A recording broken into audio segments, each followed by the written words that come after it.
Welcome back to Talking ELT, the easiest place to learn about the big issues in language teaching. Today, we're continuing our meaty discussion of compassion-based language education. I'm joined by Professor Sarah Mercer, author of our new book titled Compassion-Based Language Education. And so she really is the expert in this area. And by Charlotte Rance, a senior professional development consultant, bringing her extensive practical experience of working with teachers all around the world. In the first episode, we looked at what we really mean by compassion-based language education and why it's so important in today's classrooms. In this second episode, we'll continue that conversation by focusing in on the link between compassion and critical thinking. One of the myths that maybe goes with compassion is the idea that it's just thinking nicely and being kind to people. But if you really are talking about empathy and you're serious about what you mean by empathy, you don't go with a Pollyanna rose-tinted glasses view of the world. You have to, if you want to understand how somebody else is thinking and feeling, you have to really put yourself into their shoes. And what does it mean to be there? How does the system position them? What are they empowered with? What are they held back with? So one of the things that I've put in the book is that for me, compassion-based language education is based on the 3 C's. Compassion is the kind of driving value and principle that is at the heart of everything. But it needs to be accompanied by a sense of criticality and a sense of courage. You do need to be courageous to be compassionate. It is easy to be dismissed. It is easy to get things wrong. It requires courage to identify as being a compassionate-based educator and to act on that. Now, the criticality for me is central to this, is that if we are going to have compassion for others, we have to take a critical view of power systems, relationships, the way that people are positioned in the world, in discourse, and who's got voice and who doesn't have voice. So compassion isn't blind. It isn't ignoring reality and creating some kind of rose spectacle coloured view of the world. Yeah. Compassion, if it is authentic, has to be critical. It has to really look at the big picture if you want to understand how other people are experiencing their education or their lives in the world. Yeah, I think I've been talking a lot to teachers about the relationship between critical thinking and AI, because this is kind of one of the topics that teachers often ask about. And one of the key components of critical thinking is that ability to see an issue or a question from other points of view, from other perspectives.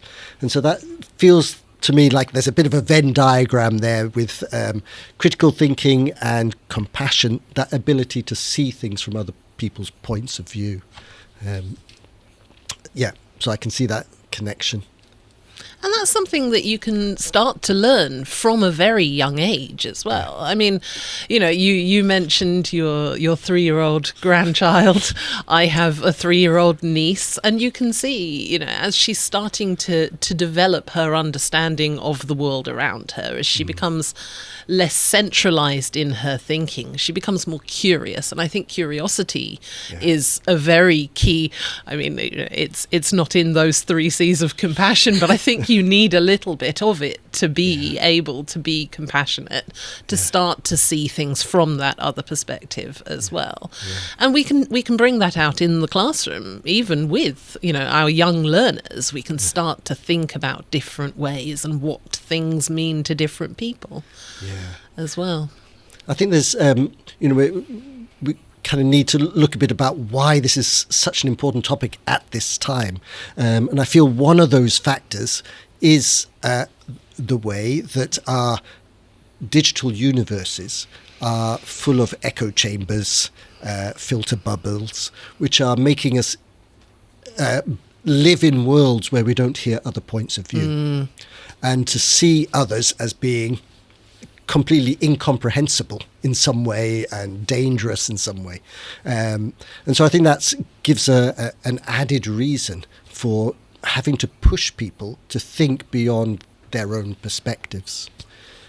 And as we live in, more and more of a globalized world, I mean, you mentioned AI. Yeah. You've mentioned sort of the echo chambers we exist in online, but also the fact that we are so globalized in many ways now, and having that cross-cultural aspect that is part of our daily lives. You know, if I think back to my childhood, I would have thought that the chances of me traveling to work in another country or live in another country or work with teachers in another country would have seemed like an alien idea. But now, I mean, obviously the benefits of becoming an English language teacher have opened certain doors to travel, but to be able to live and work in that globalized environment, you do need that understanding of others and that criticality to be able to question your own understanding of the world and your own beliefs, because that's formed by culture as well. Sarah, I don't know. I mean, that related a little bit to what you were saying before about effective communication. Yeah, I think that this criticality, that if we start to unpack compassion, we look at the fact that it's about empathy, it's about perspective switching, it's got this cognitive and this affective dimension, and then it's about empowering people to feel willing and able to act. So if you start to unpack that, criticality is like it's foundational to it. It's about the ability to take somebody else's perspective, to put yourself in their mind means also, why might they think like that? Thinking critically about why might there be another perspective? What might that mean? Where does that come from? So for me, it's I think it's just laziness, if I'm honest, when people think that compassion is just kindness and fluff. Yeah. They haven't taken the time to think about what that really means and to be honest about the depth of criticality that would have to be involved if you're serious about having empathy with people that you may not agree with, people that you may disagree very strongly with. Empathy doesn't mean agreement. It means trying to understand somebody else's view of the world and somebody else's experience of the world. And that means not just looking at them as individuals, but also looking at them as individuals within a social system and how that all fits together. Now, there are various degrees of how you can do that, depending on the maturity of your learners and depending on the level of language you've got and so on. So it's not that everybody's going to go about this the same way. But if you're asking principally whether compassion has got a criticality element, absolutely. I can't imagine how you would think it's not. Yeah, yeah. I know just you saying that reminds me of wonderful lessons I remember having when I taught English on the south coast of England, where we would get students from all over the world, from Austria, from Spain, from Germany, from Brazil, from China, Japan, and those lessons where they would tackle subjects where they had different points of view were always the most rewarding lessons. They had the most motivation to communicate, to say what they thought and felt, but the others were trying to understand them as well. And I remember, I mean, now I'm talking 30 years ago, so things may have changed, but at that time, Spanish students who objected to the way that others saw bullfighting, which was such a kind of part of the culture. I know things have changed since then, but they felt that others were not understanding what was behind that. And so there would be really energetic discussions about what it really means, and people trying to exchange ideas. And that effort to understand other people was really important for their personal development, their motivation, but also their communication skills. Yeah, it's that effort to understand others. I think that's a beautiful way of expressing it. Mm. Okay, now we mentioned briefly AI, technology. I don't know, apart from what we were just talking about, kind of echo chambers and filter bubbles of social media, the subject of technology coming into the classroom. Now, does this present us with some challenges in terms of compassion or opportunities? I don't know how technology plays into this subject. I don't know what you think, Sarah. I find this quite difficult too, because I think we're at the beginning. I think AI has come so quickly and it's led to such dramatic changes that all of us are a little bit playing catch up with what that means. technology has great potential for differentiation, personalized learning, accessibility and inclusion. So we know that there's great potential there. There's also a risk of dehumanization and a risk of distancing. And one of the things, I've just come from some work with teachers in Singapore, one of the things that they talked about there is how the impact of AI has broken the trust in the relationship between teacher and student, and how damaging that is. The fact that this notion of relational trust, because there's a question, is it really from you? Is it not? Are you cheating? Are you not cheating? So I think there's a lot of potential that technology can help us to be more inclusive, that can allow for greater accommodation of individual learner differences. So I think there's a great positive potential with the technology. Yeah.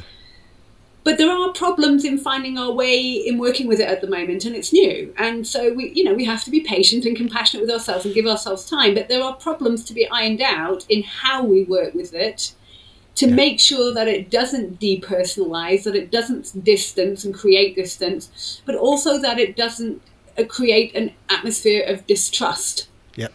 That we learn to work with it explicitly, openly, critically, and that maybe that's the way that we need to start thinking, that if we want to be compassionate, we have to give it space. It's not going away. We can't ignore it. So maybe it's about that being explicit, working on the relationships, expectations, and finding a space to work with technology together with learners and find a way that is satisfying for both. And I don't think we need to be too harsh on ourselves, that this is a massive change that's happened very quickly. And so we're just going to need some time to try and work out how that is going to play out. Yeah. But we've been very busy. I know, Ben, that you and I have had conversations on this in the past. We've spent a lot of time talking about what AI, for example, can do, and it has incredible potential. But maybe we need to also be talking about what it cannot do. And it cannot forge those special relationships in the classroom where a teacher and the learners, where they connect as people, where you have that emotional, relational connection, where somebody feels seen and heard for who they are, and that they are able to feel a sense of belonging in that space, which motivates and inspires them to learn the language, use the language, be brave in taking risks with the language. So maybe that's another question to really engage with, is what can AI not do that teachers can do, and they can do it with a big dose of compassion. That's wonderful. That has so many echoes of another position paper that Oxford is about to bring out, which we've been writing, it's called The Human Connection. And it's all about, yes, there are the many positive sides of AI-driven technology, but that we shouldn't forget the really important social side of learning, which is in the classroom, even if it's a digital online classroom or it's a physical classroom. That human connection is such a key part of learning. It's that balance. Yeah. Are you finding this, Charlotte, with teachers as you're traveling around the world? I think that you're absolutely right. There is a lot of curiosity, a healthy amount of fear, a lot of skepticism, a lot of worry, and also a lot of excitement that's out there with teachers at the moment. But we are all sort of, it feels like we're constantly playing catch up. So, we might find an excellent tool that, as Sarah points out, can help us to personalize learning, but that will always come with questions. Yeah. And I think, for myself, I'm perhaps not the best person to answer this. My natural inclination is to shy away from it. I find myself recoiling from it. So taking myself off social platforms, trying to avoid doing things in too techie a way. Yeah. It's sort of made me more analog. Yeah. And I think for me that a lot of that comes from a personal fear of how do I manage this, which is incredibly common across teachers in every country I visited Yeah, over the true. last few years. You That's know, true. we're all in the same boat. And I think it is that human connection that can help us to find Yeah. those answers. You know, Yeah. talking with your sort of learning networks, the teachers that you know around you, whether that's in your staff room, whether that's at conferences or events or in online spaces. You know, we're all working towards the same aim here. We're all looking for ways that we can integrate these things together, and keeping that human conversation going around it, I think, will help us to manage things better. Right. Yeah. I think there's this interesting thing with technology where, on the one hand, we talk about personalization, and at the same time, we talk about depersonalization. It seems to have both potentials in it. And I think it's, you know, really important to recognize that all of these programs that we see developing and cropping up, they're all based on a specific form of thought, and the data that they collect comes from a specific area, and they might not always be the best solution for everybody out there. Yeah. You know, you can only learn what you've been taught. Yeah. And if we're not making sure that that fundamental education that goes into the platforms that we're using is wide-ranging, has different perspectives, looks at things from different cultural points of view, you end up with a very one-sided fix to the solution that might not work for everyone. So, past 4 years have been shaped very much by COVID, the pandemic, and all those lockdowns and social distancing, etc. I mean, this must be a major factor. I think you alluded to it at the beginning. Why there is so much focus on well-being, but then also compassion in language education. Yes, I think,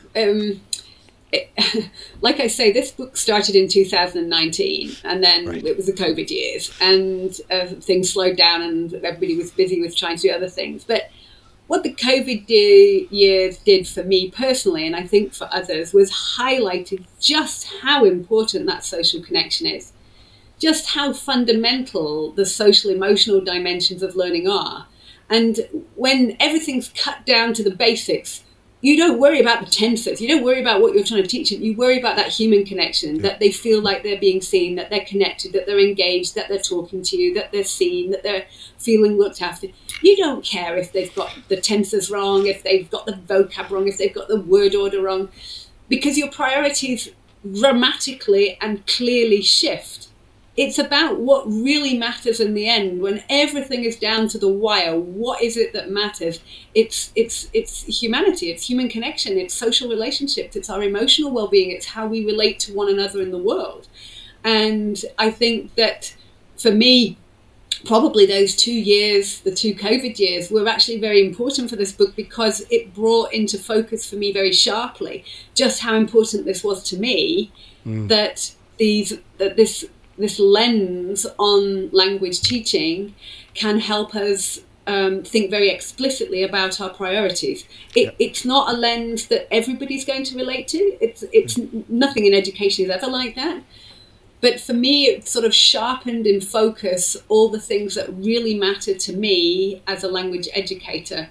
And that boiled down in the end to me to compassion.